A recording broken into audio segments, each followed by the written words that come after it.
చిత్తూరు జిల్లా వ్యాప్తంగా వినాయక చవితి వేడుకలు అంగరంగ వైభవంగా నిర్వహిస్తున్నారు. గణేష్ చతుర్థిని పురస్కరించుకొని కాణిపాక వరసిద్ధి వినాయక ఆలయానికి భక్తులు భారీగా తరలివచ్చారు. వాడవాడల గణనాథులను మంటపాల్లో కొలువు తీర్చి భక్తి శ్రద్ధలతో పూజా కార్యక్రమాలు నిర్వహిస్తున్నారు. మరింత సమాచారం మా ప్రతినిధి గిరినాథ్ అందిస్తారు. చవితి వేడుకలు ఘనంగా నిర్వహిస్తున్నారు. ఉమ్మడి చిత్తూరు జిల్లా వ్యాప్తంగా వేకుజాము నుంచే ఏదైతే కాణిపాక వరసిద్ధి వినాయక స్వామికి భక్తులు పోటెత్తిన పరిస్థితి అవుతుంది. స్వామివారి ఆలయంలో కూడా సరే ఉదయం 3 గంటల నుంచి దర్శనాన్ని కూడా అనుమతిస్తున్న పరిస్థితి అయితే ప్రస్తుతం మనం తిరుపతిలో ఉన్నటువంటి అయితే తిరుపతి నగరంలో ప్రధానంగా ఉన్నటువంటి సంజయ్ గాంధీ కాలనీలో ఉన్న మనం చూడొచ్చు. వాడవాడల గణనాథుని అయితే కొలువు తీర్చి ఆ వినాయక స్వామికి పూజా కార్యక్రమం అయితే నిర్వహిస్తున్న పరిస్థితి అయితే మనం చూస్తున్నాం. మన ఇక్కడ ఉన్నటువంటి వినాయకుడు దాదాపు 10 అడుగులు పైచిలకు ఉన్నటువంటి గణనాథుని చూస్తున్న పరిస్థితి అయితే కూడా ఉంది. అయితే మనం చూసుకున్నట్టు స్వామివారి వాహనం నంది వాహనంపై స్వామివారు దర్శనమిస్తున్న పరిస్థితి అయితే ఉంది. అయితే ఉమ్మడి చిత్తూరు జిల్లా వ్యాప్తంగా కూడా సరే ఇక్కడ అయితే దాదాపు 10,000 పైచిలకు అయితే మండపాలు కూడా నిలిచిన పరిస్థితి ఉంది. ఇక్కడైతే స్వామివారికి అయితే ప్రత్యేకంగా పూజలు నిర్వహిస్తున్నారు. కాలనీ వాసులంతా పిల్లాజల్లా కలుసుకొని అయితే చిన్న పిల్లకాయలు కూడా ఇక్కడ చూసుకొని మనం చూసామంటే అయితే స్వామివారికి వేయడానికి వాళ్ళ చేతులతో రాసుకోవచ్చినటువంటి ఓం గణపతి అనేసి మాలలు కూడా సరే స్వామివారికి వేస్తున్న పరిస్థితి కూడా మనం చూస్తున్న పరిస్థితి ఉంది.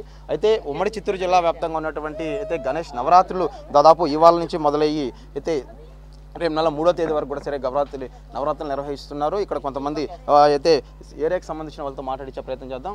చెప్పండి, ఈ యొక్క నవరాత్రులు ఎలా చేస్తున్నారు, ఏ విధంగా నిర్వహిస్తున్నారు? ముందుగా తిరుపతి పుర ప్రజలకి వినాయక చవితి శుభాకాంక్షలు. మేము ప్రతి సంవత్సరం వినాయక చవితి చాలా ఘనంగా జరుపుకోవడం జరుగుతుంది. ఈ సంవత్సరం 5 రోజులు జరుపుకోవడం జరుగుతుంది. మొదటి రోజు పూజ ప్రారంభమైంది. రెండవ రోజు మరియు మూడో రోజు శనివారము అన్నదాన కార్యక్రమం, శుక్రవారము లక్ష్మీ పూజ నిర్వహించడం జరుగుతుంది. ఆదివారం నిమజ్జన కార్యక్రమం జరుగుతుంది. చెప్పండి, ఏ విధంగా నిర్వహిస్తున్నారు, ఎలా చేస్తున్నారు? జై గణేష. సంజయ్ గాంధీ ఒక విజ్ఞప్తి. 3వ రోజు శుక్రవారం వస్తుంది కాబట్టి 5వ రోజు నిమజ్జనం చేస్తున్నాము. ఈ ప్రతి సంవత్సరం ఇదే విధంగా జయప్రదం చేస్తుంటాం మేము.